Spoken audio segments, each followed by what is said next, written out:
注文に時間がかかるカフェのスタッフは全員喫音者です。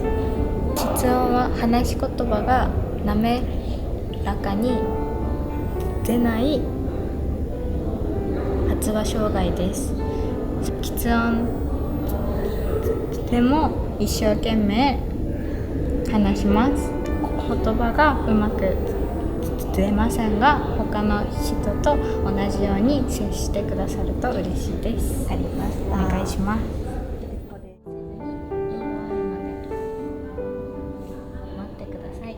皆さんが集まって話ができる、お話をしたりする。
ここの目的は喫音のある学生たちが接客に挑戦をして、でそこから自信を持ってもらうっていうのがまず第一ですね。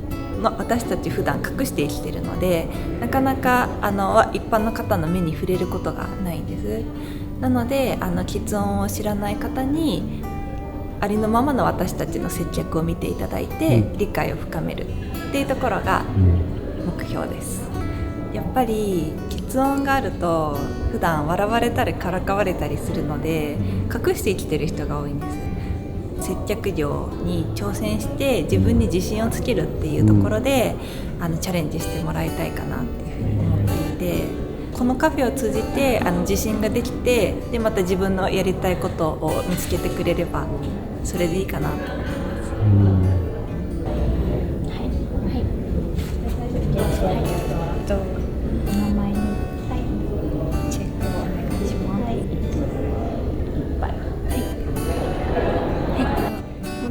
話したなって思ったら、この喫音クイズを全員にやって、一度本当に短い間本屋さんで働いてたんですけど、その時にレジ袋いりますかが、その レジ袋の例が言えなくて、袋って言い換えようと思ったんですけど、また袋も言えなくて、なんかもう言い換える言葉がないってなった時に、もうどうしたらいいか分からなくなってしまって、毎回その喫音でちょっと壁にぶち当たるというか。今日は何か目標にしていることとかあるんですか？もうずっと緊張してて、ずっと不安だったんですけど、でもそれをちょっと一回忘れて、来てくださったお客様と楽しくお話ができたらいいなっていうのが目標です。そうですね。はい、今日はね、楽しい一日になればね、はい、それが一番いいですよね。はい。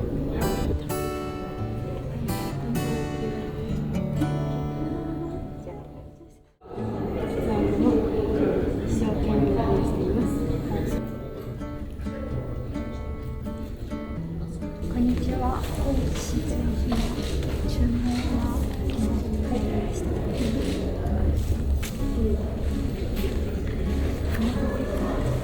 ありがとうございます。はい。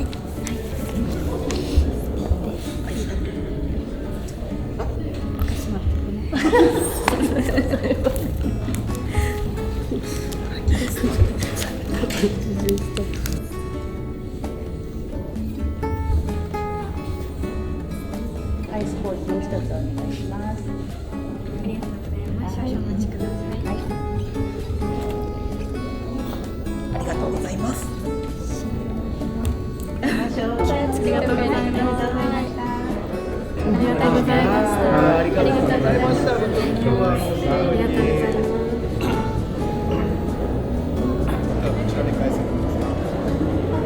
このカフェは若者が主人公なんですよ。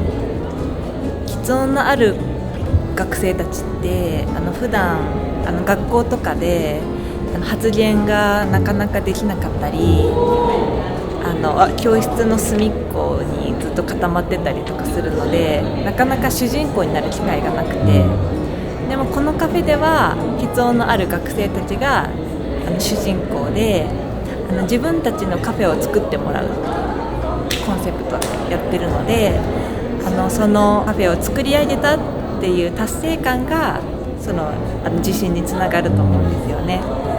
なので私はあえて口出しとか手出しはせずに見守ってるっていう感じです。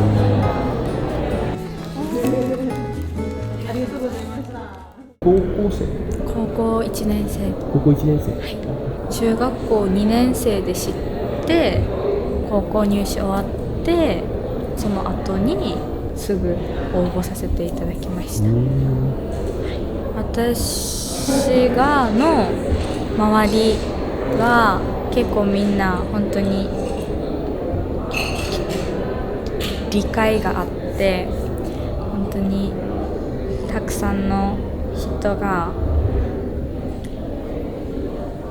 分かってくれて応援してくれてたので本当にいろんな挑戦をさせていただいて、でなんかその一環でこれも挑戦しようかなって思ったっていう感じです。その喋るのは好きなので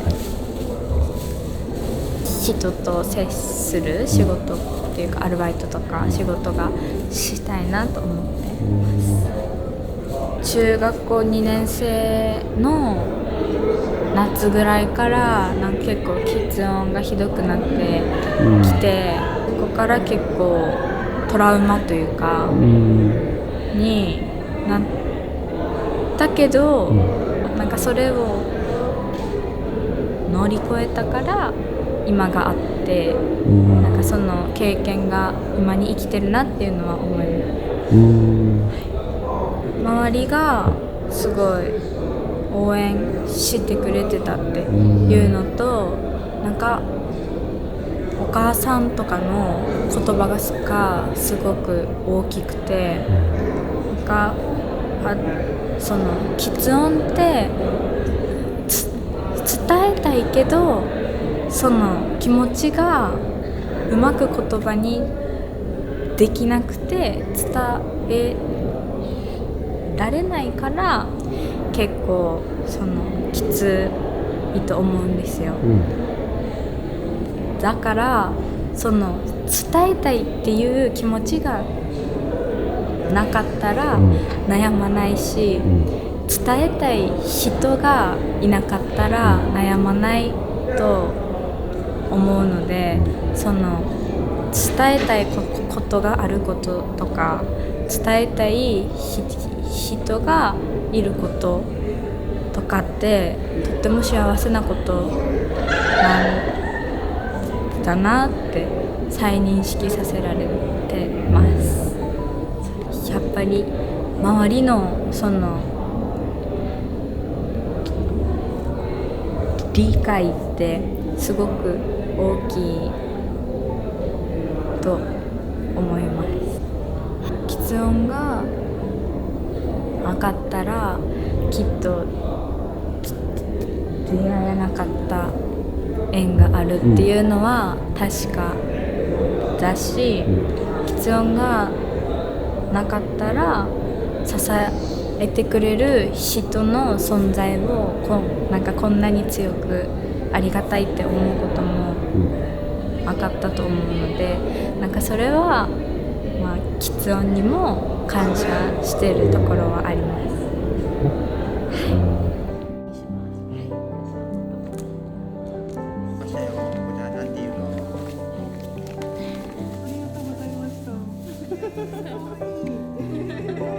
やってみてどうですか？今までその吃音のこと考えるとやっぱり憂鬱っていうかなんだろう、もう考えたくなくて、向き合えてなかったなってすごく思うんですよ。でもこの中カフェに参加したことでなんかやっとなんか本当に向き合えてるっていうか、本当に参加できてよかったなって思います。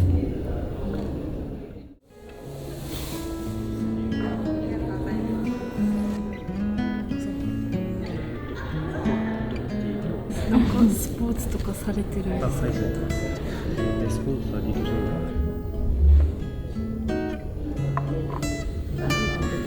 言い換えたら、なんだろう、周りに気づかれないっていうのに気づいて、幼稚園とかもうちょっと下の時は、あんまり自分も気にはならない。7歳。そうだね。小学1年生。楽しかっ飴もらった。た。雨もらった。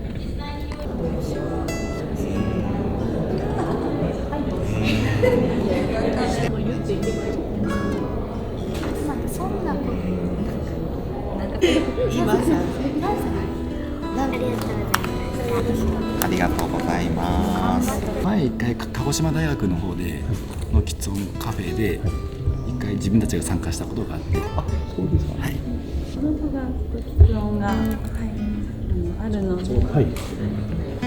周りにお友達とかできつ音がある方がいらっしゃらないので、どんな感じで皆さん過ごされてるのかお話を聞きたくて参加させていただきました。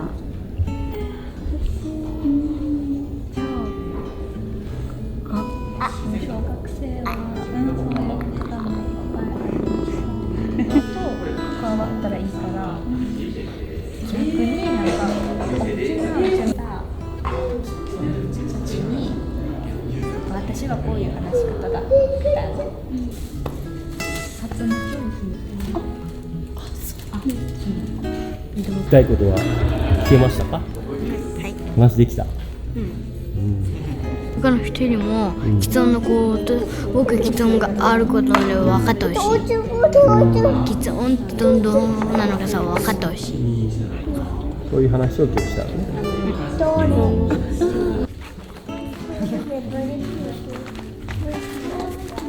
動画撮ってくれてありがとうございます。こちらこそありがとうございます。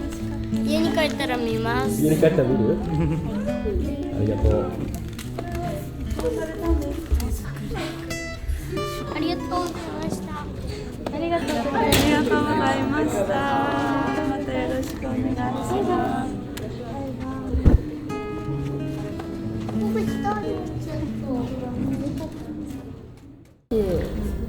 身を守るためとか、あと太陽を照射するためとか、主に三畳紀、ジュラ紀、ハッカー紀って分かります。で、ステゴサウルスはジュラ紀、で、そのステゴサウルスの仲間とかもジュラ紀で、そうなんだ。ベルフォサウルスってちょっと難しくなってくるんですけど、4年生です。人のある人が壁開くってなんか勇気があるじゃないですか。だからなんかすごいなって。そういった行事を通してきつ音のことをなんか知ってもらえたりできるのがいいなって思いました。どうでしたさっき話してみて？なんか話してて楽しかったし、なんかきつ音のことは忘れるぐらいなんか話しやすかったです。こういう機会があったらまた行きたいなって思いました。なんかもしなんかこう僕がちょっと聞いて嫌だなって思ったら全然答えなくていいんですけど、なんかこうきつ音でなんかこう悩んだりとかはありますあった？はい。1年生の頃とかもうみんなにも終わりされて嫌な時とかあったけど、言葉の教室に通った時にちょっと付き合い方とかいろいろ知って、行かなかったら多分、なんかもうあんまりしゃべんなくなったりとか、考え方がちょっと変わったかな。その方も全然変わった。たまにまだ真似されるけど、まあそういう時も対応できるように分かってるから、質問でその同じようにその悩んでる人とかがもしいて、この人がもし悩んでいるとしたら、なんて言ってあげたいですか？まあ、例えば吃音のことを知ってもらったり、例えば考え方を変えると吃音についてる向き合い方も変わるよって言ってあげたいです。みんなもそれぞれ悩みがあったりとか気にしてることがあったり、はい、人の苦しみとか痛みとか、そういうのは分かるようになりますよね。なんかね、はい、自分が体験すると、なんかもう言われた痛みとかも分かってるので、もうそういう思いをさせたくないっていうか、自分が体験してきたから分かります。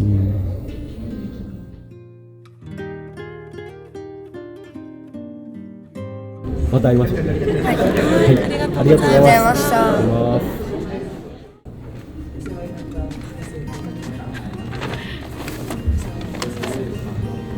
だね、まさかさん。会いましょう。すごい優しい。で、声みんなカメラ見てください。もう一枚いきます。はい、チーズ。ほっとしました。ほっとした。私の相談もしちゃったりとか、不安もやっぱり解消されて、私が何かできたかなってちょっと心配ではあるんですけど、前向きに進める力を今回のこの活動でなんかいただいた気がします。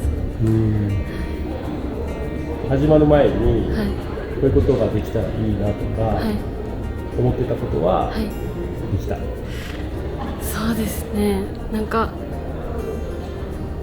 そもそもなんか初対面の方とちゃんとお話ができるのかなっていうところから結構不安だったので、すごい楽しそうにしてましたよ。なんか楽しかったです。ね、めちゃくちゃ楽しそうにしてたんで、もう本当にたくさんいろいろお話が聞けて、そうね。私一つ大事な本があって、菊池先生にお会いして、このメッセージをいただいて、私結構自分のせいでなんか母になんか迷惑かけたり、たくさん本当にたくさん泣かせてしまったんですけど、それでも自分に喫音さえなければって本当にずっと思ってて、で落ち込んだ時にこの菊池先生が書いてくださったそのあなたは悪くないっていう言葉が本当に救いになって、落ち込んだ時に何回もこれを見て本当勇気をいただいて、喫音で接客に挑戦したいけどもちょっと一歩踏み出せないなと思ってる高校生以上の学生がいたら、ぜひ喫音カフェに応募してきてください。全国どこでもできます。小村さん頑張ってくださいね。ありがとうございます。